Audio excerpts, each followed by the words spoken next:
States of matter, इस video में हम लोग पढ़ेंगे कि मैटर का कौन कौन सा स्टेट्स होता है। मतलब मैटर जो है हम लोग पढ़े थे कि मैटर जो होता है वो जगह लेता है और साथ में उसमें कुछ मास है, तो वो एक मैटर है। ठीक है, वो अगर वो आप नहीं देखे हैं तो हम डिस्क्रिप्शन में लिंक दे देंगे, आप उसको देख लीजिएगा। और अब हम लोग पढ़ेंगे स्टेट्स ऑफ मैटर। मैटर जो होता है उसका तीन टाइप्स होता है, तीन स्टेट्स होता है। कौन कौन सा? सॉलिड, लिक्विड और गैस। ठीक है, मतलब मैटर हम लोग पास तीन रूप में हमारे आसपास रहता है। ठीक है, तो सॉलिड जो होता है, आप कोई भी देखेगा तो पहचान जाएगा। सॉलिड का मतलब होता है कुछ कठोर जैसा दिख रहा है तो वो सॉलिड हो गया, पानी जैसा दिख रहा है तो वो लिक्विड हो गया, और गैस का मतलब तो हवा होता है, तो वो आप लोग जानते हैं। लेकिन अब हम लोग जानेंगे कि जो सॉलिड होता है उसका प्रॉपर्टीज क्या होता है, उसका क्या क्या खासियत होता है। ठीक है, तो जो सॉलिड है उसका जो शेप है वो फिक्स्ड होता है। सॉलिड का जो होता है शेप होता है फिक्स्ड होता है, वो कहीं पे चेंज नहीं होगा। अगर ये सॉलिड है, ये सॉलिड है, अब ये क्या, इसको हम तोड़ देंगे तो सोचिएगा कि इसका तो शेप चेंज हो गया, लेकिन ऐसा नहीं होता है। जब उसको वापस जोड़िए तो क्या, वो वापस उसी शेप में वापस आ जाएगा। तो क्या है, उसका शेप फिक्स्ड होता है सॉलिड का। और लिक्विड का जो होता है शेप फिक्स्ड नहीं होता है। ठीक है, जैसे कि अगर आप एक गिलास पानी लीजिए, वो गिलास का शेप में है, और उसी पानी को अगर आप कटोरे में डाल दीजिए तो क्या, वो कटोरा का शेप ले लेगा। ठीक है, अगर आप उसको बाल्टी में डाल दीजिए वो बाल्टी का शेप ले लेगा। ठीक है, अब क्या है, गैस। तो जो गैस है उसका भी जो है नॉट फिक्स शेप, इसका भी शेप फिक्स नहीं होता। अगर ये हवा, अगर हमारे रूम में अभी अगर हवा है तो वो हवा रूम का शेप लिया हुआ है। अगर आप किसी और की चीज में अगर हवा डाल दीजिएगा उसके अंदर तो वो उस चीज का शेप ले लेगा। तो ठीक है, सॉलिड का शेप फिक्स, लिक्विड का शेप फिक्स नहीं है, गैस का शेप फिक्स्ड नहीं है। ठीक है, अब ये क्या है, फिक्स्ड वॉल्यूम।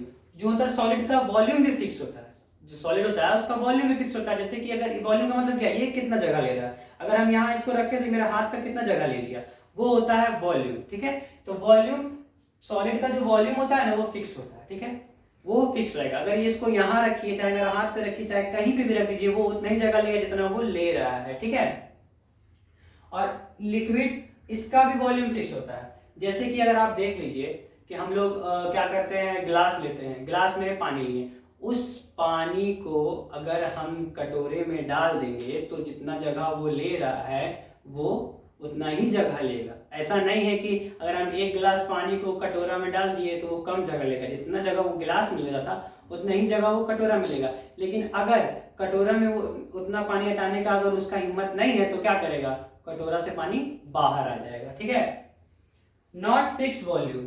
ठीक है, हाँ, नॉट फिक्स्ड वॉल्यूम। गैस का भी इसमें क्या है, गैस का वॉल्यूम फिक्स भी, यहाँ गैस का तो वॉल्यूम भी फिक्स नहीं होता है। गैस का जो होता है वो वॉल्यूम भी फिक्स नहीं है, क्योंकि अगर आप देख लीजिए होता क्या है कि इस रूम में जितना हवा है ना, अगर आप चाहिएगा तो हवा को खींच करके एक बलून के अंदर डाल सकते हैं। ठीक है, जो क्या होता है ना, जो हवा होता है, जैसे कि अगर ये गैस है, ये गैस का जो पार्टिकल्स होता है इसके बीच में बहुत जगह रहता है, बहुत जगह। तो जब हम लोग चाहें तो उसको दबा करके ना एक जगह पे कर सकते हैं, चारों को एक जगह मिला देंगे इस जगह पे, तो क्या होगा ना, ये बहुत कम जगह ले लेगा, जिसके कारण क्या होगा, इसका वॉल्यूम भी फिक्स नहीं है, कहीं ज्यादा जगह लेगा। बलून का हवा को खोल दीजिए तो वो रूम में घेर लेगा, और वही अगर डाल दीजिए तो वो बलून में जगह ले लेगा। तो क्या होगा, उसका वॉल्यूम भी फिक्स नहीं है। ठीक है, 2 पॉइंट हो गया। तीसरा पॉइंट क्या है, रिजिड। रिजिड का मतलब होता है कठोर, कठोर। सॉलिड का मतलब बता दी थी कि सॉलिड कठोर होता है, तो इसका ये जो होता है ना, सॉलिड बहुत कठोर होता है। इसलिए देखिए रिजिडिटी में क्या लिखे, हाई रिजिड होता है। हाई रिजिड मतलब बहुत कठोर होता है, जैसे ईंटा। अब जो ईंटा है उस ईंटा को देखिए कितना कठोर है, और ईंटा को किसी का माथा में मार दीजिए तो फिर आप देखिए का वो कितना कठोर है, मालूम चल जाएगा।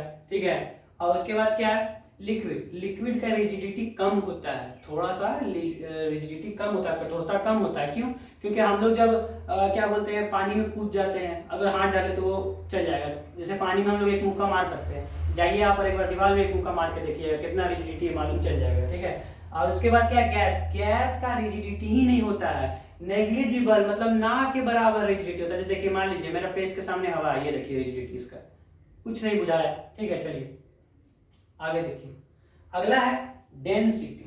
डेंसिटी का मतलब होता है घनत्व। घनत्व का मतलब कितना घना है वो, डेंसिटी का मतलब वो कितना घना है। जैसे हम लोग बोलते हैं ना, तुम्हारा बाल घना है, तुम्हारा बाल घना है मतलब क्या, एक छोटा सा एरिया में कितना ज्यादा बाल है, उसी तरह से कितना ज्यादा वो अंदर से भरा हुआ है, अंदर से कितना भरा हुआ है, वो डेंसिटी होता है। तो हम लोग का जो बाल होता है वो क्या, किसी किसी का बाल पूरा घना होता है, मतलब क्या, उसका बहुत बाल है। और उसी तरह से अगर आप देख लीजिए कि क्या बोलते हैं, जंगल बोलते हैं हम लोग, क्या बोलते हैं, डेंस फॉरेस्ट, घना जंगल, मतलब क्या होता है, मतलब उसमें कम जगह है, कम जगह है, तो वो क्या हुआ, घना जंगल हो गया। ठीक है, उसी तरह से क्या है कि जो सॉलिड होता है, अगर कोई सॉलिड है तो वो अंदर से इतना घना रहता है, बहुत अंदर में बहुत कम जगह रहता है, उसका पार्टिकल्स के बीच में कम जगह रहता है, जिसके कारण क्या होगा कि वो क्या होगा, उसका डेंसिटी ज्यादा होता है, वो घना अंदर से बहुत ज्यादा होता है। जैसे ईटा, आप उसको देखिए, उसमें आपको जगह बहुत कम दिखेगा, तो क्या वो अंदर से बहुत घना है, इसका डेंसिटी थोड़ा कम होता है। जो बताए थे पार्टिकल्स ऑफ मैटर जो होता है लिक्विड का, वो थोड़ा दूर दूर रहता है, उसमें घना जो थोड़ा ना वो कम होता है। उसके बाद क्या है, गैस, गैस का रिजिडिटी ही क्या बोलते हैं, गैस का जो क्या बोलते हैं डेंसिटी होता है बहुत कम, मतलब ना के बराबर ही समझ लीजिए। वेरी लो लिख दिया, आप नेग्लिजिबल भी लिख सकते हैं, लेकिन नेग्लिजिबल ना ही लिखिए, वेरी लो ही ठीक है। इसमें आप जान सकते हैं कि जो डेंसिटी होता है गैस का वो बहुत ही कम होता है, बहुत कम घना होता है। ठीक है, आगे क्या है, पार्टिकल्स।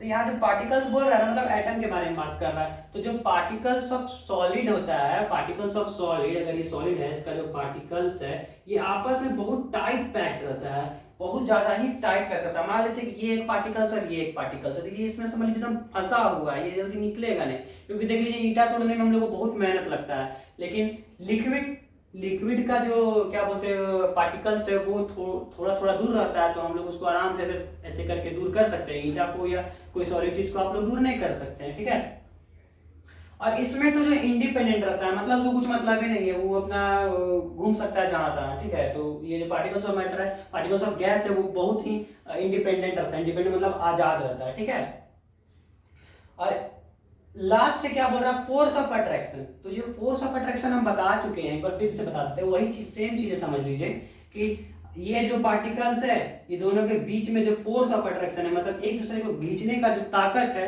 वो बहुत स्ट्रांग रहता है। ठीक है, तो हाई रहता है, मतलब ये हाई, इसका फोर्स ऑफ अट्रैक्शन हाई रहता है, एक दूसरे को बहुत टाइट खींच के रखता है, इसलिए इसका फोर्स ऑफ अट्रैक्शन हाई होता है। और जो लिक्विड है, लिक्विड का जो फोर्स ऑफ अट्रैक्शन है वो कमजोर होता है, मतलब बहुत ज्यादा भी कमजोर नहीं होता है, लेकिन सॉलिड के मुताबिक थोड़ा सा, मतलब थोड़ा का बहुत कम रहता है। ठीक है, और जो गैस का है वो सबसे कम रहता है। गैस का जो force of attraction of particles है, पार्टिकल्स का बात हो रहा है, अंदर में जो एटम है उसके बारे में बात हो रहा है। ठीक है, तो वो क्या है, बहुत कम होता है। ठीक है, तो यही 3 स्टेट्स ऑफ मैटर और उसका प्रॉपर्टीज है। अगर आपका बुक में इसको 3-4 पेज में दिया हुआ है तो आप टेंशन मत लीजिए, केवल इसको भी याद कर लीजिएगा, तो हमको लगता है कि आप लोग बना करके आराम से लिख सकते हैं। क्लास 6 का एनसीईआरटी में भी है ये, और 9 का जैक बोर्ड और सीबीएसई बोर्ड में ये है, तो आप इसको आराम से देख लीजिए। कोई कोई बुक में 8 क्लास में भी दिया हुआ है, तो ये आप समझ लीजिएगा, इसको याद कर लीजिएगा, तो हमको लगता है बना करके आप 3-4 पेज का आंसर आराम से लिख सकते हैं।